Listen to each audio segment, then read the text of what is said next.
I only have to hear the rattle of a snare drum or the deep booming of a bass drum, and my memories start flooding back. Then, if they're accompanied by the rasping sound of masked kazoos, then it's time for unadulterated nostalgia. This film has been really prompted by some recent correspondence on Facebook when people have been sharing their memories and photographs of times when they were either in or saw jazz bands in their youth. And some wonderful photographs have come to light. In 1969, I had the great pleasure and privilege of filming the Wyndham Jazz Band in the Ogmore Valley. The band, well, they were absolutely wonderful because the weather was, it was atrocious. Pouring with rain and a bitter, nasty wind. But they turned out because we were filming for a presentation on the history of mining that was taking place in the National Museum the following year.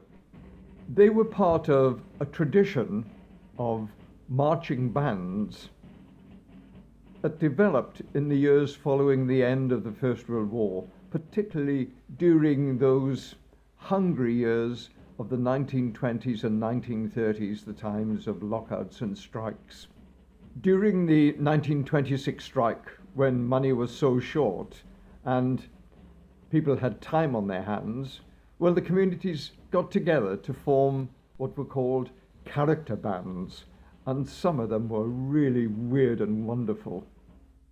Costumes were made out of anything that was available, and the drums were begged and borrowed.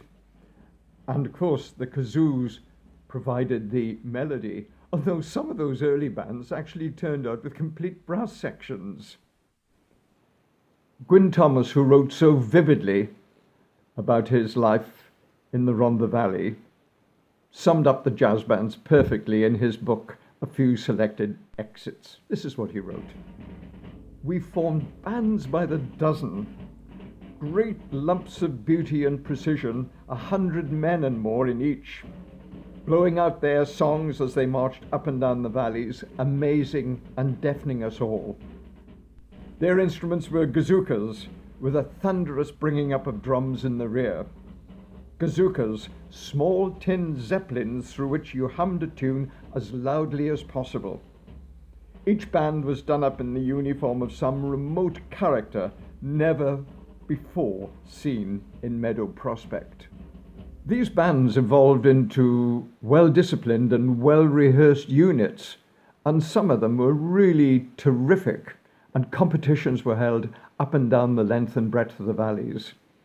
There was a lovely story that came up on Facebook just recently about somebody's grandfather who was a member of one of these bands, and he used to take his favorite homing pigeon with him to a competition because just in case their band won, he would send the news back home quickly before the band itself arrived back.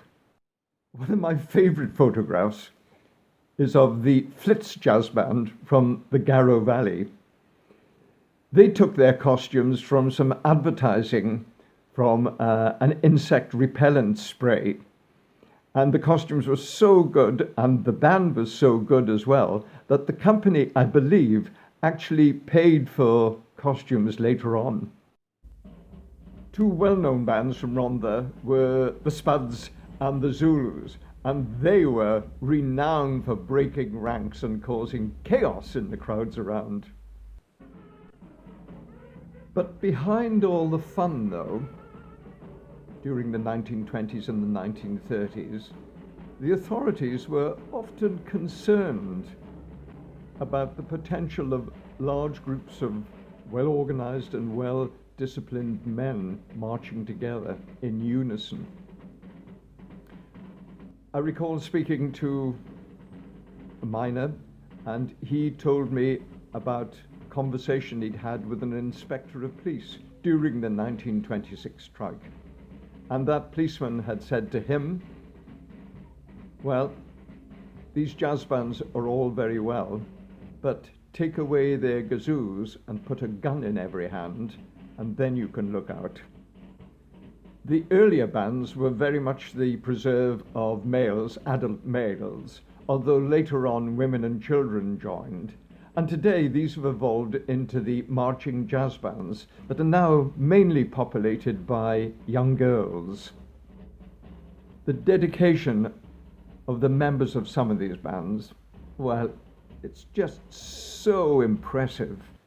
So, born out of conflict, the kazoo band was deeply rooted in the great sense of community that so personified the towns and villages then. And it's such a joy to see that the tradition that started just about 100 years ago is still continuing today. Before we made this film, we put the word out on Facebook, and we've had a wonderful response. And certainly the memories and images that have come back have really helped us in the making of this film. What has come across so strongly is the fondness that was felt for those bands, and above all, the camaraderie and great sense of belonging. I personally find it so heartening to see the same sense of community happening in these very strange times.